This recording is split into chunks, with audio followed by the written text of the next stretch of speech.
जय श्री राधे, जय श्री कृष्ण। हम पुनः आज 14वें अध्याय में प्रवेश करते हैं। गीता जी का जो हिंदी रूपांतर है वो इस लोक और परलोक को दोनों को सार्थकता देने के लिए सक्षम है। आप लोग अपने नित्य दिन की जो पूजा है उसमें सम्मिलित कर लें, सहभागी हो जाएं। ये जीवन को सार्थकता देने में परम सक्षम है। इस लोक को भी धन जन से परिपूर्णता तुम्हें प्राप्त होते हुए, भक्ति को पाते हुए आप परमात्मा की शरण में पहुंचते हैं। प्रारंभ करते हैं 14वां अध्याय। नारायणं नमस्कृत्यं नरं चैव नरोत्तमं देवीं सरस्वतीं व्यासं ततो जयमुदीरये। व्यासाय विष्णुरूपाय व्यासरूपाय विष्णवे नमो विब्रह्मण्ड हृदय वसिष्ठाय नमो नमः। भगवान श्याम सुंदर को सत नमन प्रणाम। नरों में उत्तम अर्जुन को भी सत प्रणाम। व्यास भगवान के लिए सत नमन दंडवत प्रणाम और सरस्वती माँ को भी हृदय से सत प्रणाम नमन। जय श्री राधे, जय श्री कृष्ण। भगवान श्याम सुंदर अर्जुन की समस्त शंकाओं का समाधान करते हैं और जो शंकाओं का समाधान है वही शब्द गीता जी के रूप में जाने जाते हैं। ज्ञानों में अति परम ज्ञान को हे अर्जुन 14वें अध्याय में प्रथम श्लोक में ही कहते हैं, क्योंकि 13वें अध्याय में उन्होंने क्षेत्र और क्षेत्र की चर्चा की थी, आत्मा और प्रकृति के स्वरूप को बताया। अब 14वें अध्याय में क्या बताना चाह रहे हैं आप लोग श्रवण करेंगे।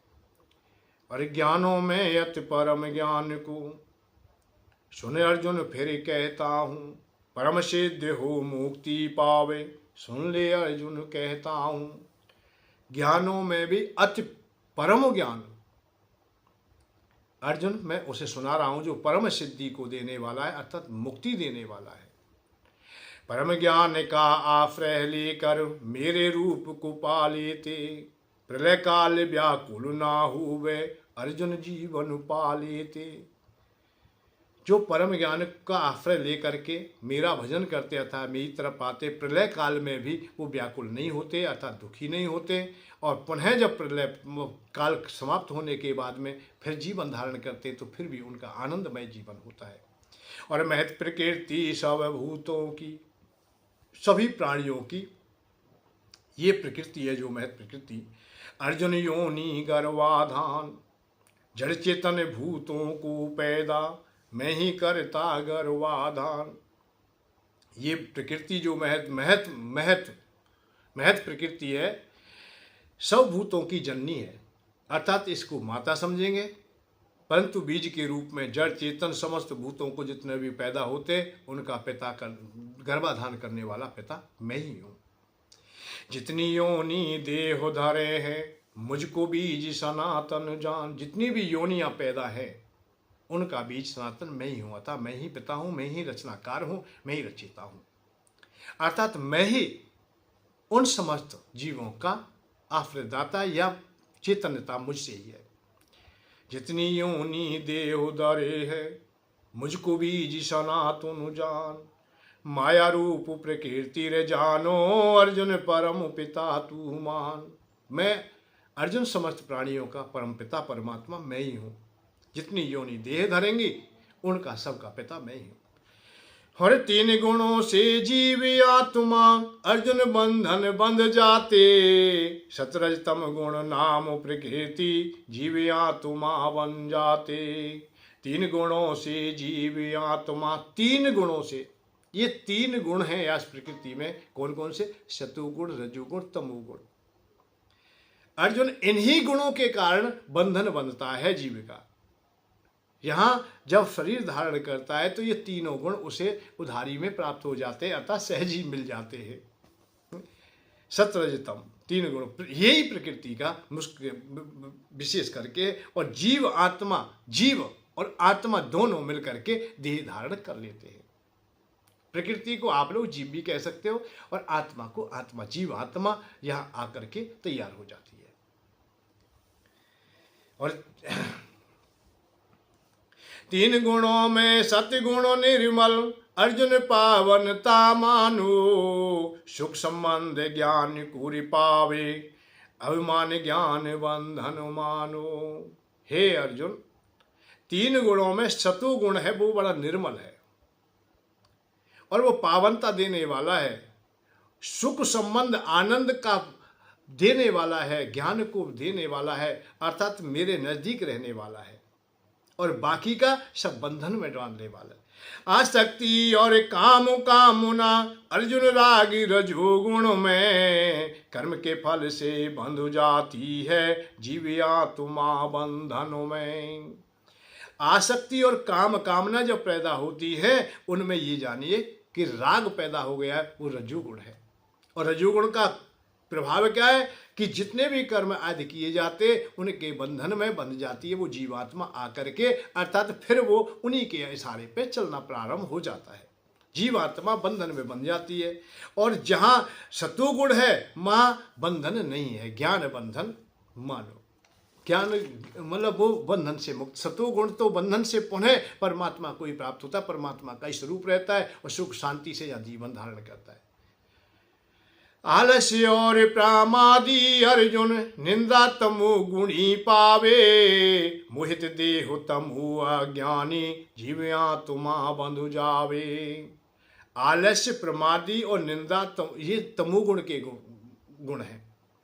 तमोगुणी व्यक्ति मोहित होकर के देह को तमोगुणी और अज्ञानता में डाल देता है, इसलिए वो अपने रूप स्वरूप से भी परे चला जाता है, अर्थात उसे कभी भी बोध नहीं हो पाता है। इसलिए वो ऐसे बंधन में बन जाता है कि कीट पतंग पशु पक्षी बन के रह जाता है, लता पता आदि बन के रह जाता है, वो मानवता से भी गिर जाता है। रजोगुण में तो मानवता और देवताओं तक की सत्ता प्राथमिकता से है, पर तमोगुण में तो वो बहुत नीचे चला जाता है। 3 सत्ता समझेंगे आप लोग, 3 प्रकार का भाव जानेंगे। एक तो कीट पतंग पशु पक्षी आदि बन करके, ये तमोगुण है। रजोगुण में श्रेष्ठ मानव बन करके आप लोग अपना यहाँ जीवन यापन करें तो रजोगुण का प्रभाव होगा कि आपको अच्छे लोक भी मिलेंगे, स्वर्ग आदि देश लोक मिलेंगे, उनमें आप लोग सुख भोगेंगे, ये रजोगुण है। सतोगुण परमात्मा के ही लोक मिलेंगे, परमात्मा ही उनके आपके सानिध्य में होंगे, परमात्मा के सानिध्य में आप होंगे। तो 3 भाग यहाँ कर लिए जाते। तो ये बताए, और सतोगुणी सुख को ही पावे, अर्जुन काम रजोगुण में, दे प्रमाद ज्ञान को ढाके, तमोगुणी को बंधन में। सतोगुणी सुख को ही पावे, अर्जुन काम रजोगुण में। सतोगुण से सुख और आनंद का अनुभव होता है और रजोगुण से कामनाएं पैदा होती हैं, अर्थात काम के प्रति हमारी इच्छाएं होती है, यह संसार के भोग हमें प्राप्त होते हैं। और प्रमाद ज्ञान को ढांक देता है, वो तमोगुणी है, अर्थात वो बंधन में बांधने वाला है। और रजतम दाव सतो गुण पावे, रजतम दाव सतो गुण पावे, सततम दावे रजोगुणी, सतरज गुण के दब जाने पर अर्जुन केवल तमोगुणी। रज और तम को दाव लेते हैं तो सतोगुणी प्रबल हो जाता है। भाई रजोगुण और तमोगुण को आप छोड़ देते हो तो क्या रह जाता है? सतोगुण रह जाता है। अच्छा, कुछ लोग ऐसे करते हैं, सतोगुण और तमोगुण को दाव देते हैं तो रजोगुण ही रह जाता है। अच्छा, रजोगुण की प्रबलता मिल जाती है। अच्छा, बहुत लोग ऐसा भी कर लेते हैं कि सतोगुण और रजोगुण को ही दाव देते हैं तो उनके पास में कुछ नहीं रहता, केवल तमोगुण रह जाता है। अर्जुन केवल तमोगुणी, और तमोगुणी की कोई भी फिर गति नहीं है। यहाँ ये बात इशारा किया है 10वें अध्याय में भगवान ने, अरे रजतम दाव सतोगुणी पावे, सततम दाव रजोगुणी, सतरज गुण के दाव जाने पर अर्जुन केवल तमोगुणी। अंतःकरण हृदय चेतना, देहो विवेक की शक्ति वाला, सतगुण अर्जुन बढ़ जाता है, आनंद हृदय हो मत वाला। अंतःकरण में हृदय चेतना को जागृत करे, अर्थात हृदय में प्रसन्नता है, हृदय में आनंद आता रहे। देह विवेक शक्ति वाला होता है क्या? सतगुण। सतगुण में जब सतगुण बढ़ता है तो आनंद का आनंद अनुभव होता है। प्रशंसा से हृदय हमेशा भरा रहता है, चारों तरफ खुशियां ही खुशियां होती हैं, आनंद हृदय में होकर मत वाला रहता है। और लोभ प्रकृति भोग लालसा स्वार्थ रजोगुण बढ़ जाता। रजोगुण में क्या होता है? लोभ बढ़ जाता है, प्रकृति के भोगों के प्रति लालसा बढ़ जाती है। सतोगुण में तो अंतःकरण हृदय चेतना, अंतःकरण अर्थात आनंद का अनुभव होता है, भगवान के अलावा हृदय में और कुछ बसाना चाहता ही नहीं है। संसार में थोड़ी देर के लिए आता भी है रजोगुण में, तो उतनी ही आता जितनी आवश्यकता है, जैसे आटे में नमक के समान। हमेशा आटे का नमक बहुत ही हमें शिक्षा देता है, बहुत बात बताता है। संसार में रहो कोई बात नहीं भाई, भोजन तो नहीं हो सकता, मान लीजिए जीवन नहीं चलता है विषयों के बगैर। भोजन नमक के बगैर नहीं है, लवण बिना सब व्यंजन फीके है, ये तो समझ में आ गया। परंतु लवण अर्थात नमक भोजन नहीं है। भोजन नहीं खा सकते आप लोग, 250 ग्राम खाएं, 500 ग्राम खाएं, 100 ग्राम खाएं, 200 ग्राम खाएं, नहीं खा सकते। नमक कितना खाएंगे? बहुत थोड़ा सा, केवल स्वाद के लिए। ऐसे ही नमक समान ये विषय है, संसार है। यदि आपका जीवन नहीं चलता है तो इनको नमक के समान भोगिए, जितनी आवश्यकता है उतना भोगिए, क्योंकि ये शांति का मार्ग नहीं कि रजोगुणी होकर के तुम शांति पा लें या तमोगुणी होकर के शांति पा लें। आपको सतोगुण को ही प्राप्त करना पड़ेगा जब शांति पानी है। सुख सुविधाओं में आप लोग आनंद का अनुभव करना चाहते तो सतोगुण की ओर चलना होता है, तो रजोगुणी अपनी ओर खेलता है।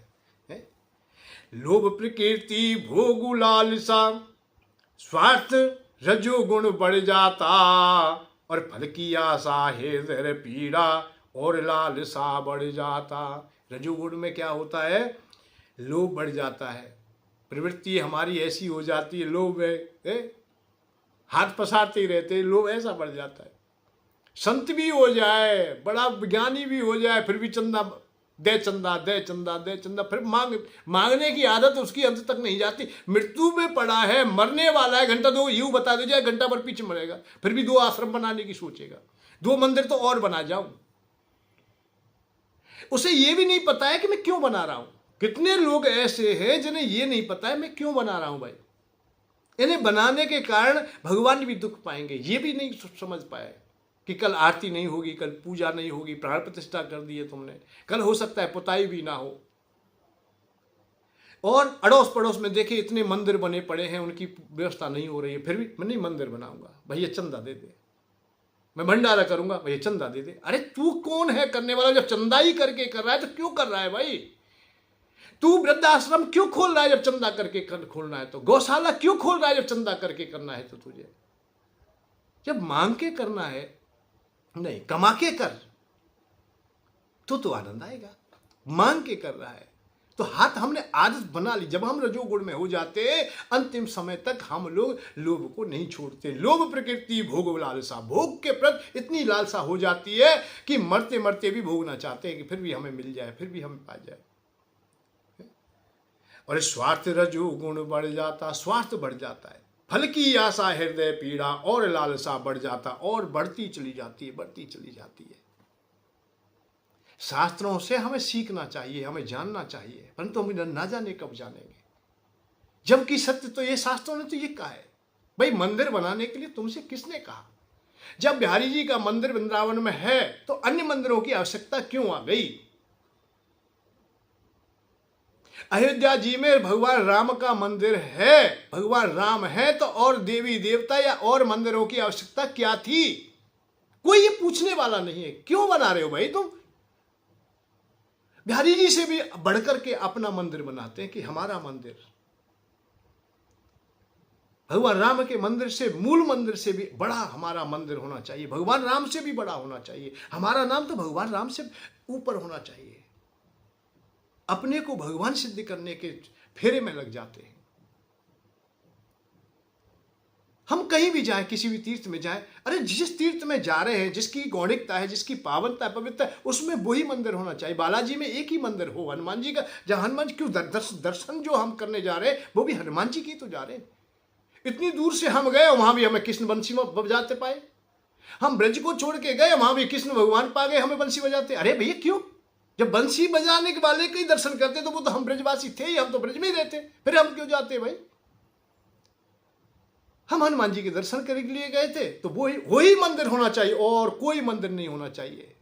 ये परंपरा हमने छूट दे दी कि तू भी बना ले, तू भी बना ले, उसका परिणाम विपरीत हो गया कि हम धर्म के लिए तो हम एक पैसा मांगते ही नहीं, हम निस्वार्थों के लिए मांगना प्रारंभ हो गया। हम लोभी हो गए, लालची हो गए, इतने डूब गए जिसकी कोई सीमा नहीं। आज उस नरक से हम कभी निकल पाएंगे या नहीं, ये भी नहीं हम समझ पाते। प्रवचनों में चंदा देना तो हमने समझा दिया सबको, हमने ये ना समझाया माता पिता की सेवा करना। हम उन लोगों को ही नहीं समझा पाए जिनसे हम चंदा ले रहे हैं। उन्हीं के माता पिता हैं वृद्धाश्रम में, उन्हीं के जिनसे हम चंदा ले रहे हैं, उन्हीं की गाय है। नहीं, ऐसा नहीं। हमें समझना चाहिए हम अपने लिए जब तक हम धार्मिक हैं, व्यक्तिगत हम धार्मिक हैं, तो हम लोभ में ही पड़े हुए हैं। हम धार्मिक धर्म के लिए हों तो फिर बहुत आनंद आएगा। लोभ प्रवृत्ति भोग लालसा स्वार्थ रजो गुण बढ़ जाता, फल की आशा हृदय पीड़ा और लालसा बढ़ जाता। लालसा बढ़ती चली जाती है, उसकी कहीं भी सीमा हम नहीं देख पाते हैं। और विशेष करके तो भैया मैं त्यागी महाराजा के हृदय में नहीं देख पाता हूँ, ना ज्ञानी इनके में ज्ञान देख पाता हूँ, ना त्यागी इनके में त्याग देख पाता हूँ, वैरागियों के मैं वैराग्य नहीं देख पाता हूँ, और मोक्ष धर्म की बात करने वाले के में मोक्ष धर्म नहीं पाता है। बड़ा अभाव है। यदि आप लोग संसार के भोगों में अभी कमजोर है, अर्थात त्यागने में कमजोर है, अभी नहीं त्याग पाए, तो संसार में रहने में कौन सी बेइज्जती हो रही है भाई? फिर तो काम करो, अपना व्यवसाय करो, फिर हम बाबा जी क्यों हो? काम कर ले अपना। यदि हमें धन ही चाहिए तो हम लोग भाई वैसे कर धन कमाते रहे तो क्यों पेंशन नहीं है? कोई मने किया है? यदि हमें स्त्री चाहिए तो बाबा जी होकर के स्त्री क्यों ले? हम बैरागी होकर स्त्री क्यों ले? हम लोग घरगृहस्थी में रहते हुए स्त्री क्यों ना भोगें हम लोग? मेरा बात इस बात क्या है कि ये अधूरापन है हमारी सोच का, हमारे विचारों का, तो वो हमें ना तो यहां शांति देगा ना वहां शांति देगा। हम शांति से कोसों दूर चले जाते हैं, हम मार्ग से भटक जाते हैं। सनातन धर्म में संगठित व्यवस्थाएं क्यों नहीं होती? इसीलिए नहीं होती कि मैं अपना मंदिर बना रहा हूं, मैं अपना बना रहा हूं, मैं अपना आश्रम बना रहा हूं। हम पर्व और त्योहार भी एक जगह नहीं मना सकते। भाई कृष्ण जन्म हमें अवतार की बेला मनानी है तो एक ही मंदिर होता मथुरा में, फिर क्या जरूरत थी और एक की? फिर और जगह घंटी बजने की बात ही नहीं थी। और भी आप लोग बढ़ाते हो तो एक गांव में एक मंदिर हो जाए, एक मोहल्ले में हो जाए, एक थोक में हो जाए, परंतु नहीं, हर घर घर के दरवाजे पर मंदिर चाहिए। उससे हमारी आस्था और हमारी श्रद्धा है वो भी कम होंगे। हम मंदिर बना रहे हैं, नहीं बनाना चाहिए। और कर्तव्य करो में आलस ज्यादा, अज्ञान हृदय में छा जाए। कर्तव्य कर्म में आलस ज्यादा, अज्ञान हृदय में छा जाए। व्यर्थ चेष्टा तमोगुणी की, अर्जुन मोह निशा छाए। कर्तव्य कर्मों में आलस्य ज्यादा, कर्तव्य कर्मों को करने में आलस्य जहां आने लगे, अज्ञानता हृदय में छा जाए, व्यर्थ की तर्क बुद्धि और ज्ञान वैसे ही बखाने लगे, ऐसे व्यक्ति को ये समझे व्यर्थ चेष्टा तमोगुणी की। चेष्टा भी करता है, बैठे बैठे देखे कैसे आ जाए, ये तमोगुणी व्यक्तियों की बात है, और मोह उन पर छा जाता है। वो क्या होता है? उत्तम कर्म करें रे अर्जुन, निर्मल दिव्य लोक पावे। उत्तम जो कर्म करने वाले हैं उनको बढ़िया बढ़िया लोक मिलते हैं। सतुगुण पूरा मृत्यु आवे, स्वर्ग लोक पावन पावे। जीता है जब तक अच्छा जीता है, और मृत्यु के बाद भी सुंदर सुंदर लोक मिलते हैं, अच्छी गति होती है। किसकी? सतुगुणी की। अरे रजोगुणी की मृत्यु होवे, अर्जुन मानव बन जावे। कीट पशु अज्ञानी योनि, तमोगुणी अर्जुन पावे। देखो, सतोगुणी को स्वर्ग लोक का वास मिलता है, अतः भगवान तक मिल सकते हैं। और रजोगुणी की मृत्यु होती है तो वो मानव बन जाता है, अर्थात श्रेष्ठ मानव, राजा महाराजा बनेगा, धनवान बनेगा, अर्थात अच्छी संपन्नता से और ज्ञान को धारण करते हुए यहाँ जीवन यापन करेगा, बढ़िया गृहस्थी चलाएगा। और तमोगुणी व्यक्ति क्या करता है, कीट पतंग पशु की योनियों में चला जाता है। कीट पशु अज्ञानी योनि तमोगुणी अर्जुन पावे। और स्वात्विक ज्ञान वैराग कर्म फल अर्जुन निर्मलता देता, राजस दुख का कारण अर्जुन अज्ञानी तामस पालेता। सतोगुण से ज्ञान वैराग का कर्म फल मिलता है, अर्थात ज्ञान मिलता है, हमें वैराग की ओर जाने का आनंद प्राप्त होता है। विसर्जन में बहुत आनंद आता है, छोड़ने में बहुत आनंद आता है। मेरी तर्क बुद्धि कहीं वैसी विपरीत नहीं, मेरा अनुभव ये कह देता है कभी कभी, जो वैरागियों के लिए कोई शब्द है, पर वैराग्य में बहुत आनंद है, छोड़ने में, त्यागने में बहुत आनंद है। मेरा द्वंद इस बात का है, मिला है नहीं हम वैरागी हो जाए। वैराग्य तब होगा जो मिल गया है तुम्हारे पास, जो भी वस्तु प्राणी कुछ भी है उसे त्यागते हो तो तुम्हें आनंद का अनुभव होगा, सुख का होगा। अच्छा है नहीं, तुमने त्याग दिया कि हमने त्याग दिया, भाई हम विवाह नहीं करते, विवाह हुआ नहीं है, ये तो कहता नहीं है, झूठ बोलता है कि हमने ब्रह्मचारी हो गए, हम स्त्रियों से कोई मतलब नहीं, जबकि विवाह के लिए प्रयत्न बहुत किया, हुआ नहीं। भाई हम पैसा नहीं छूते, पैसे के लिए बहुत प्रयत्न किया, बहुत मेहनत की, सब काम किए, ठगी भी की, झूठ भी बोला, सब काम किया, पर पैसा प्राप्त नहीं हुआ। इसलिए वो कह रहा है, हार के कह रहा है, हार के बैरागी नहीं, जीत के बैरागी हुई है, पाके बैरागी हुई है, पाके त्यागी हुई है, फिर शांति मिलेगा। भोजन तुम करने के बाद में विसर्जन प्राप्त करोगे तो है सुख मिलेगा। भोजन किया ही नहीं है तो फिर शांति कहाँ, भूख मिटी कहाँ, तुम्हें बैराग कहाँ, लालसा बनी रहेगी, इच्छा बनी रहेगी, बस द्वंद इस बात का है। तो यही बात है।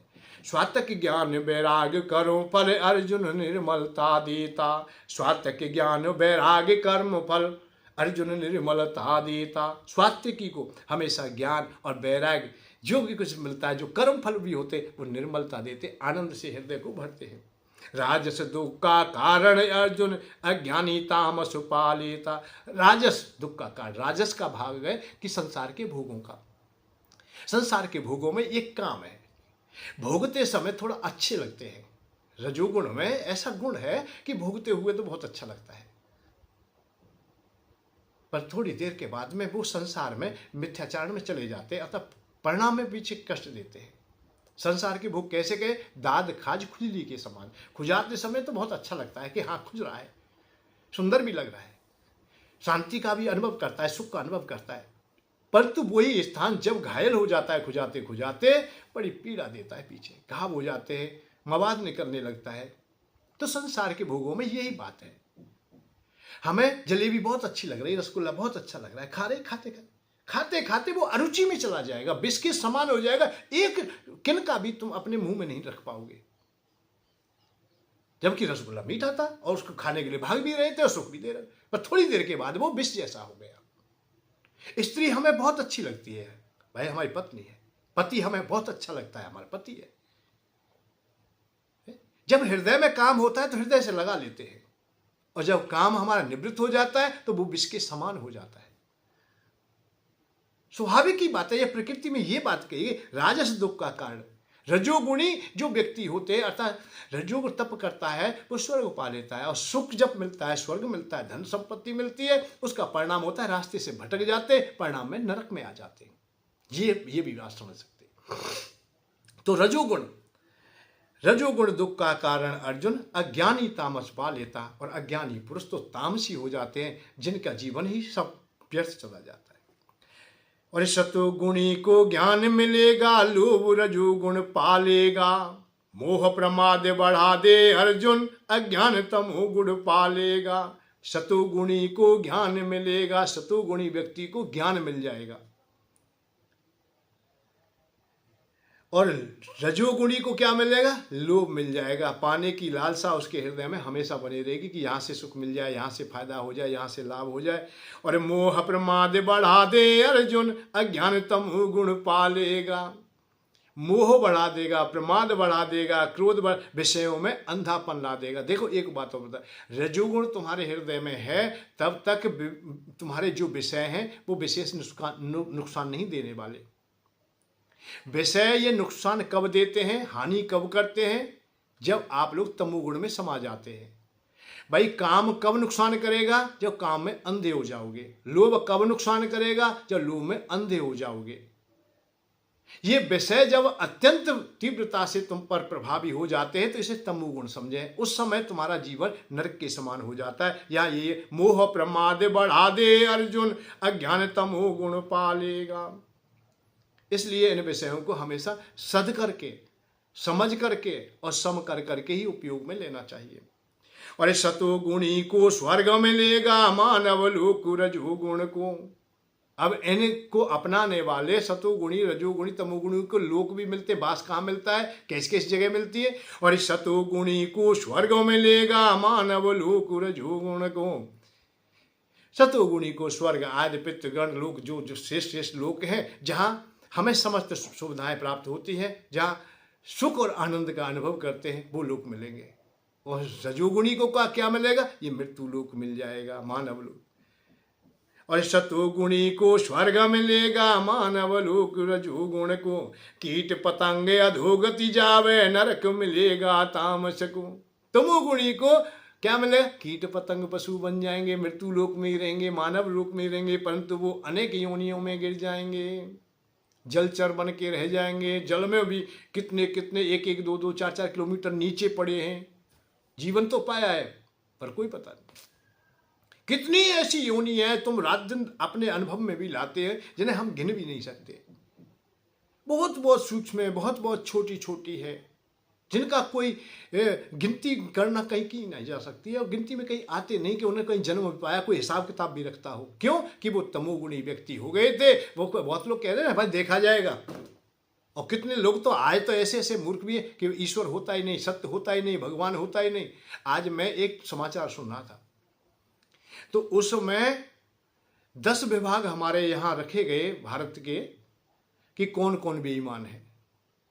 तो 10 विभागों में देखते हैं कि पुलिस को भी बड़ा अच्छा पुरस्कार मिला है कि ये सबसे ज़्यादा भ्रष्टाचार है।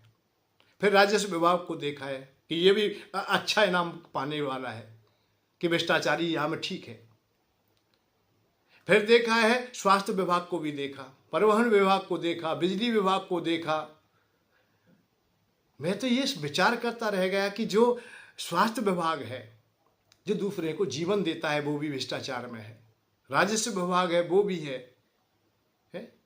हर विभाग को देखा, चारों ओर को भ्रष्टाचार में हम नाम पा रहे। तो बताइए कल मानव कैसे बन जाओगे तुम, कैसे स्वर्ग पालोगे? वही कीट पतंग पशु पक्षी बन के रह जाओगे। थोड़ा सा जीवन है, इसमें इतनी बेईमानी के लिए क्यों भाग रहे हो भाई? इतने भागदौड़ कर भी क्यों रहे हो? आए तो आराम से भजन करने के लिए सरकार भी सहायता करती है। थोड़ी सी मेहनत कर ले, महीने भर का राशन तो स्वाभाविक हो जाएगा। अरे कछु तो नाज वो दे देती है, भाई ले ले भैया। आज बेईमानी ना करे तो हो सकता है काम चल जाए, कोई आवश्यकता नहीं है बेईमानी करे। पर बेईमानी के लिए मनी बना लिया है तो भाई जो कर 100 कुंटल घर में भरे रहे तो भी बुलेट लेके करके 10,000 से लेके 50,000 का मोबाइल कान पे लगा करके बुलेट मोटरसाइकिल ले करके राशन की कतार में भिखारियों की भांति खड़ा है। भिखारी यही है। और 100 कुंटल गेहूं घर में बड़े हैं और 10-20 एकड़ भूमि भी अपने पास में है और पैसे की खूब आमदनी है, व्यापार वगैरह सब है, परंतु वो पैसा दे करके वहां तहसील में पैसा दे के आया। राजस्व विभाग भी तो भ्रष्टाचार है। जिसको पैसा दिया, पटवारी को, लेखपाल को, सबको दिया, भैया 500 रुपये ले तू, हमें तू भिखारिन की लेन में कैसे खड़ो कर दे। पैसा दे के भिखारी बनने के लिए भी घूस देते हैं और घूस दे करके फिर भिखारी की लेन में खड़े। भैया हमारे तो पुरखा भी भिखारी थे, वो भी बहुत भिखारी थे। बड़ी बड़ी दयनीय दशा रही। अंग्रेजों ने सताया उन्हें, मुसलमानों ने सताया, राजा महाराजा ने बहुत सताया। हम तो बहुत भिखारियों की संतान है। और जब वैसे बात करेगा तो फिर राजा महाराजा से नीचे नहीं उतरता है। हमसे बड़ा कौन है? फिर तो नाना प्रकार की बात करता है। तो ये ऐसी क्रियाएं जो हम अपना लेते, वो समझो मानव नहीं रहे, मानवता से गिर गए।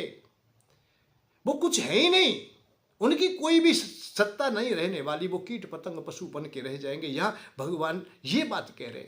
और इस सतुगुणी को स्वर्ग मिलेगा, मानव लोग रजोगुण को कीट पतंगे अधोगति जामे, नरक मिलेगा तामस को।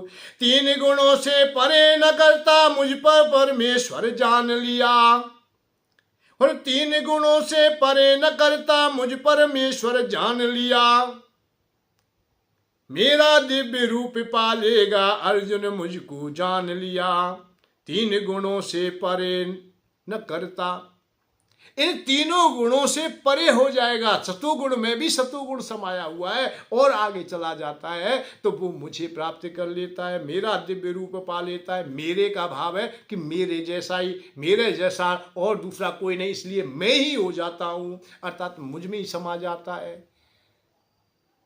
भाई सागर जैसा हमारा थोड़ा 200 ग्राम पानी है, हमारे पास 10 ग्राम पानी है। अब वो सागर कैसे बने? वो 10 ग्राम पानी सागर तब बनेगा, उस पानी को सागर में हम डाल दें। जैसे ही डालोगे जैसे सागर बन जाएगा। बात इस बात की केवल वो आत्मा चलते चलते परमात्मा बन जाती। भगवान यहां कह रहे हैं, अरे मेरा दिव्य रूप पालेगा, अर्जुन मुझको जान लिया। जो मुझे जान लेता है, मुझे समझ लेता है, और ये क्या है? तीनों गुणों से भी परे, गुणातीत, उससे भी अतीत में आगे बढ़ जाता है, सम हो जाता है, सहज हो जाता है। वो तीनों गुणों फिर उन्हें नहीं पकड़ पाते। अरे मृत्यु जीवन जरा अवस्था, जन्मत कष्ट मुक्ति होगा। हर मृत्यु जीवन जरा अवस्था, जन्मत कष्ट मुक्ति होगा। हा तीन गुणों को त्यागे रे अर्जुन, परमानंद प्राप्ति होगा। तीनों गुणों को इनको त्याग दे, सब कुछ आनंद आएगा। तीन गुणों से परे परमानंद प्राप्त हो जाएगा। मृत्यु जीवन जरा अवस्था, बुढ़ापे से, जन्म के कष्ट से, मृत्यु के कष्ट से, जीवन के नाना प्रकार के जो कष्ट है उनसे परे हो जाएगा। जो तीन गुणों से परे हो जाता है या सतोगुण में अपनी आस्था रखता है। वो यहाँ दोनों की बात में थोड़ा सम्मिलित करना चाहता हूँ कि तीनों गुणों से परे होना, बड़े बड़े योगियों के सतोगुणी ही हम बने रहें, और सतोगुण भी ना बन पाए तो हम रजोगुण के साथ में सतोगुण को पकड़े रहे तो भी हमारा जीवन सार्थक हो जाएगा। और ऐसा भी ना कर पाए तो थोड़ा सत्वगुण, रजोगुण बहुत ज़्यादा हो तो थोड़ा हम तमोगुण में भी चले जाएं तो भी हमारा जीवन बचा रहेगा। यदा कदा चलेंगे फिर हम वापस आ जाएं, अपने को क्षमा या ऐसा कर दें। परंतु यदि आपने सत्वगुण की डोर बिल्कुल छोड़ दी और रजोगुण भी तुम्हारे हाथ से खिसक गया तो आप लोग तमोगुण में चले जाओगे, फिर वापस आना बड़ा कठिन है। इसलिए हमेशा इन गुणों को समझिए, अपने को समझिए। आप तीनों गुणों से अलग ना हो पाए तो कोई बात नहीं, रजोगुण सतोगुण को तो कम से कम पकड़े रखिए। भाई रजोगुण में तुम्हें संसार के भोग मिलेंगे, सतोगुण में आनंद का अनुभव होगा। कम से कम 2 लाभ तो हो रहे तुम्हें। और इनको यदि छोड़ दिया है प्रमाद के कारण तो आपको फिर कष्ट और पीड़ा से कोई नहीं बचा सकता। भगवान के भी बस की नहीं, भगवान नहीं बचे। ये कह रहे भगवान नहीं बचा सकता है, भगवान तो वैसे बचाता भी नहीं किसी को। ये सब बेकार की बात, भगवान क्यों बचाएगा भाई? तेरे कर्म ही बचाएंगे, तेरी क्रिया बचाएंगी, तेरी पुकार बचाएगी। जब तुम्हारे हृदय में करुणा होगी, तुम्हारे में समर्पण भाव होगा, तुम्हारे में नौछावरता आएगी, तब बचाएंगे। द्रौपदी को तब बचाया जब वो रोई। अरे रोने का भी बात कर्म से है, अर्थात क्रिया से है। हे गोविंद, हे माधव, मेरी रक्षा करो। आज भी हम लोग अपनी पीड़ा को हम भगवान के सामने कहें, किसी के सामने कहें तो वो हमारे लिए कुछ तो करेगा, और करेगा तब जब रोगे, कर्म करोगे। आप लोग कुछ तो करो तो कुछ तो भाव तुम्हारे हृदय में आ जाए। और तीन गुणों से परे कौन है, कैसे लक्षण देखूं मैं। यहां अर्जुन रोक दे कि भगवान अब मुझे बता, 3 गुणों से परे जाने की बात कही तुमने, तो ये कैसा व्यवहार, ये कैसे होगा? अरे किसी उपाय से लांघे माधव, 3 गुणों में देखूं मैं। इन तीनों गुणों से बाहर कैसे चला जाएगा, ऊपर कैसे चले, मैं कैसे जानूं? और प्रकाश प्रकृति मोह को अर्जुन पाके द्वेष नहीं करता, सबसे निवृत्त हो जाने पर ना पाऊं इच्छा करता। प्रकाश प्रवृत्ति मोह को अर्जुन पाके द्वेष नहीं करता। प्रकाश अर्थात परमात्मा या अपने को तेज में आकर के ज्ञान प्राप्त करके भी, और प्रवृत्ति को, मोह आदि को सबको त्याग करके, या ये कहिए संसार को सब कुछ को पाने के बाद में उनसे द्वेष और प्रीति आदि को भी दूर कर देता, नहीं होता, सबसे निवृत्त हो जाता है। अतः जो जहाँ संसार में जो मिला उससे भी निवृत्त हो जाए, सहज हो जाए। ना मैं पाने वाला हूँ और ना मैं त्यागने वाला हूँ। ना पाने की इच्छा और त्यागने की इच्छा, दोनों से जो सहज हो जाता है वो गुणातीत में जाता है, अर्थात तीनों गतियों से परे हो जाता है। जब तक कुछ पाने की इच्छा है, स्वर्ग भी पाने की इच्छा है, कोई भी चीज भोगने की इच्छा है, तब तक तो तुम कहीं ना कहीं बंधे हुए हो। चाहे सतोगुण में चाहे तुम्हारी, चाहे रजोगुण में है, चाहे तमोगुण में है, इच्छा तो है तुम्हारी कहीं ना कहीं। अब बात आती है कि इच्छा से भी परे हो जाना। और साक्षी बनकर स्थित हो जा, गुणों से विचलित ना हो वे। साक्षी होकर, साक्षी का भाव है हम हैं, हम देख रहे हैं, देखते हुए भी नहीं देख रहे हैं। सूर्य है, सूर्य भगवान की किरण सब। अब एक बात हुआ, रात दिन सूर्य भगवान हैं। अब कितने लोग देख रहे हैं सूर्य भगवान को? आप लोग सच्चाई से पूछें तो 10%, 5% लोग ही सूर्य भगवान के दर्शन करते हैं। और जबकि सूर्य हैं और सूर्य की किरणें भी उनकी खोपड़ी पे हैं, चारों ओर प्रकाश है, उनके नेत्र उन्हीं से सफल है, पर नहीं देख रहे। तो एक व्यक्ति ऐसा भी होता है, सहज हो जाए, हम करते हुए भी नहीं करता मैं। गुण ही गुण में भरते अर्जुन, एक भाव स्थित होवे। वैसे ये बहुत गहरी बात है, इनकी विस्तार से चर्चा होती है तभी ये समझ में आती है। अरे मिट्टी सोना दुख सुख अर्जुन, आत्म भाव सम कर जाने। प्यारा बेरी कोई ना अर्जुन, निंदा स्तुत सम्माने। यहाँ ये कठिन कार्य है, बहुत कठिन कार्य है।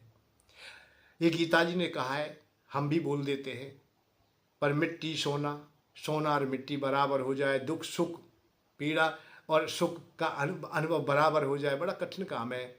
आत्मभाव सम कर जाए, सम हो जाए। प्यारा बैरी आज निंदा स्तुति, ये बड़ा कठिन काम है। बहुत बड़े योगियों के बड़े प्रयत्न के बाद में ऐसा हो सकता है।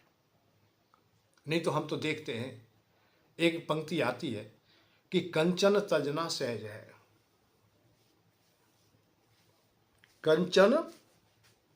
कंचन कहते हैं सोने को, मणिमाणिक भी कह सकते हो।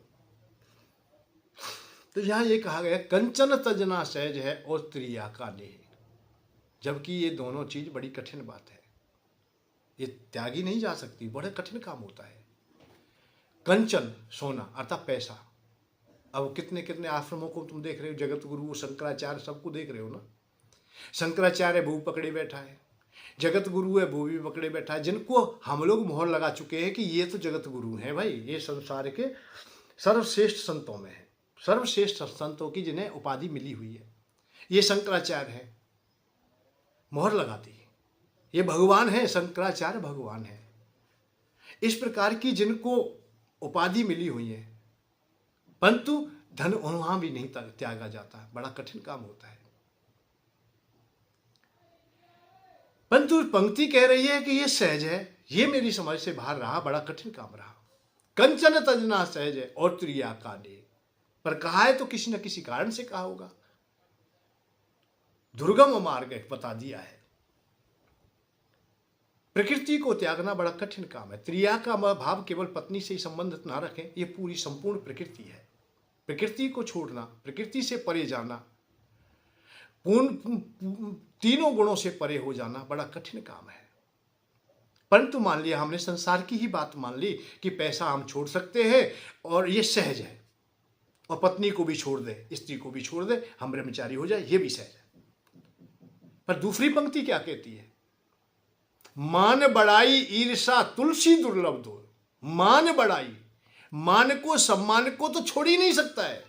कहीं भी किसी भी अवस्था को हम लोग देखते हैं, बड़ी व्यवस्था भंग है। मान बढ़ाई कैसे छोड़ दे? फोटो सबसे पहले हमारा आना चाहिए।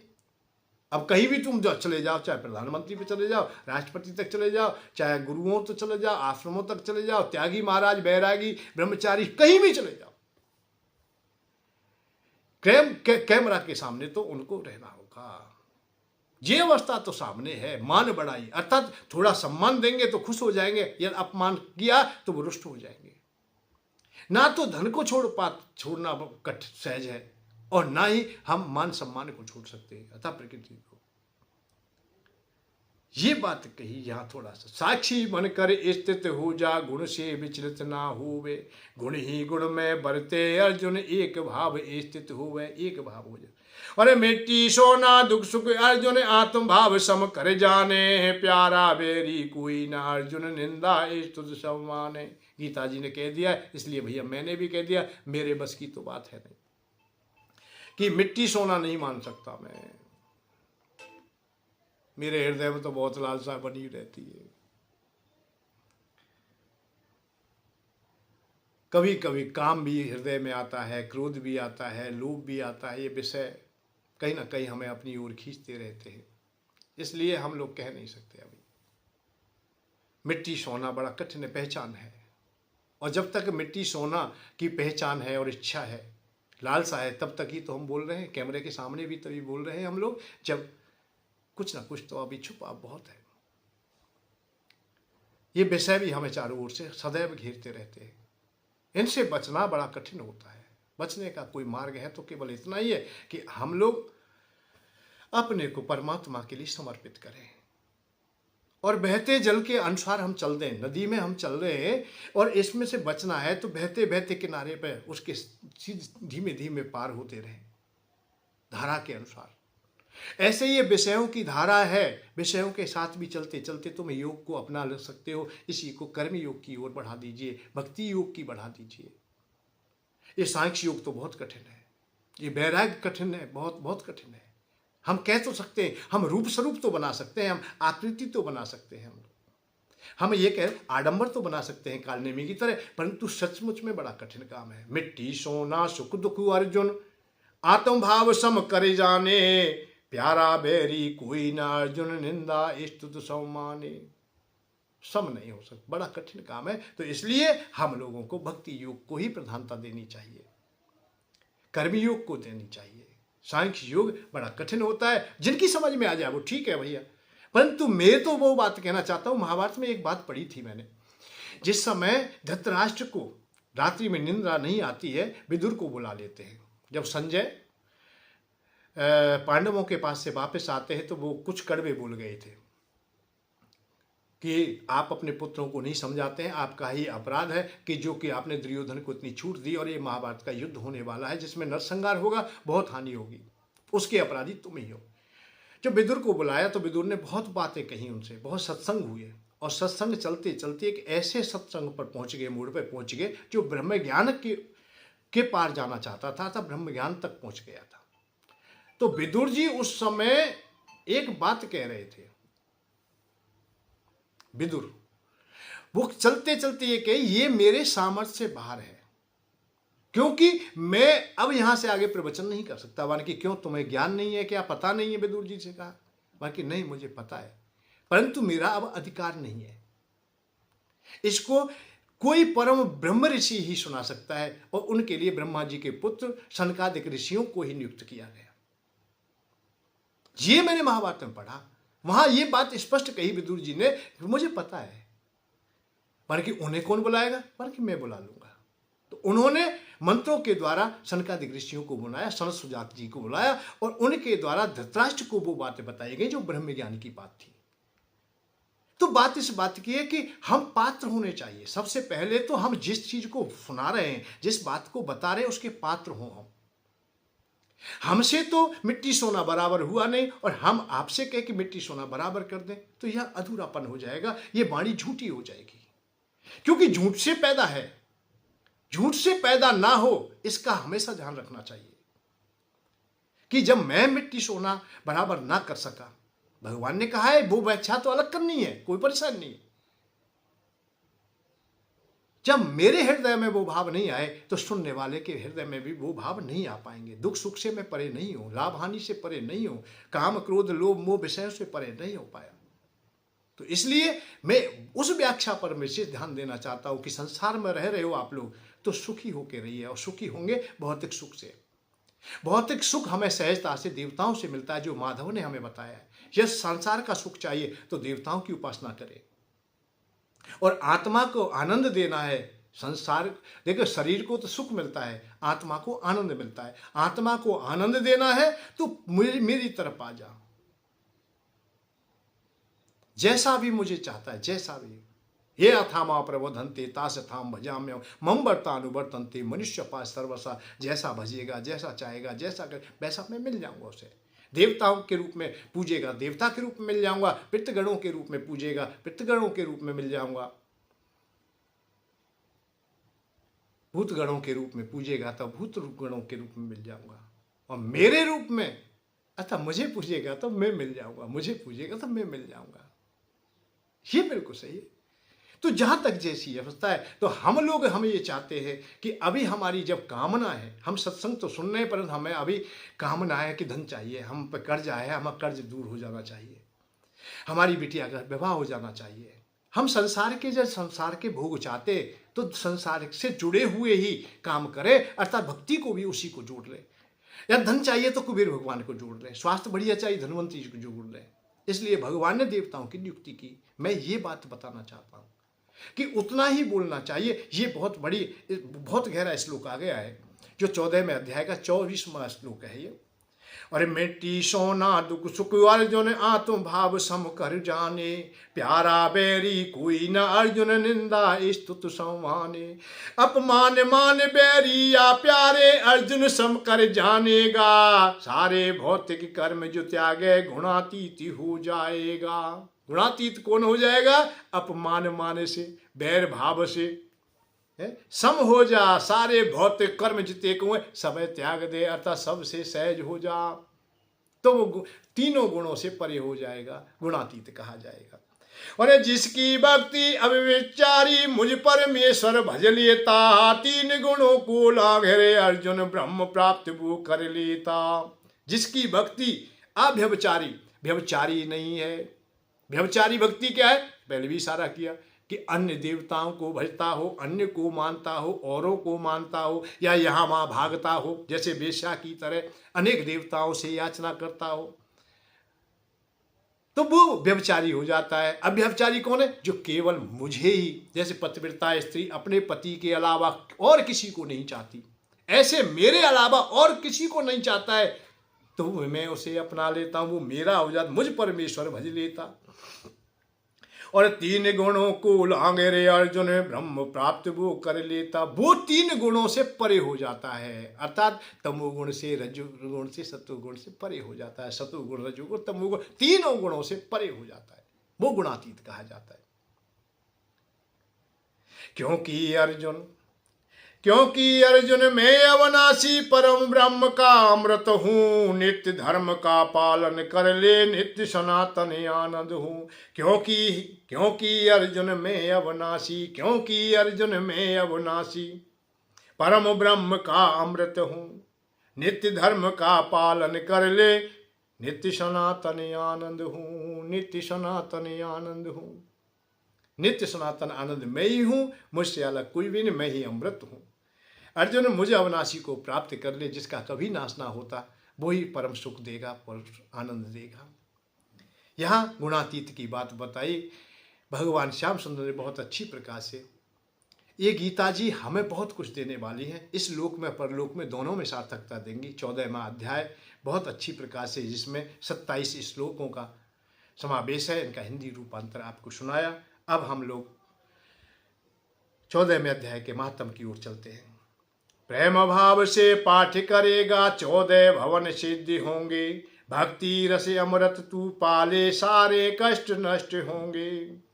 जो पढ़ता है गीता पावन, दुख दारिद्र मिटा देगी, कर्म न होगी घर आंगन में, चिंता आज मिटा देगी, कमी न होगी घर आंगन में, चिंता आज मिटा देगी। संध्या काल पाठ नित्य कर ले, हृदय माधव को धर ले, और जन्म काल से ऋण के बंधन ब्रजवासी मुक्ति कर ले, जन्म काल से ऋण के बंधन ब्रजवासी मुक्ति कर ले। 14वें अध्याय का पाठ करने से संध्या काल के समय पाठ करें, नित्य करें, दोनों संध्या, सुबह भी और शाम को भी। संध्या का वक्त त्रिकाल संध्याओं की बात आती है।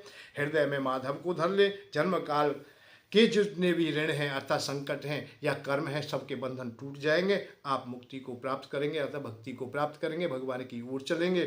ये 14वें अध्याय का प्रभाव है। और कल हम पुनः 15वें अध्याय में प्रवेश करेंगे, अर्थात जय श्री राधे, जय श्री कृष्ण। सभी सुखी रहे, आनंद में रहे।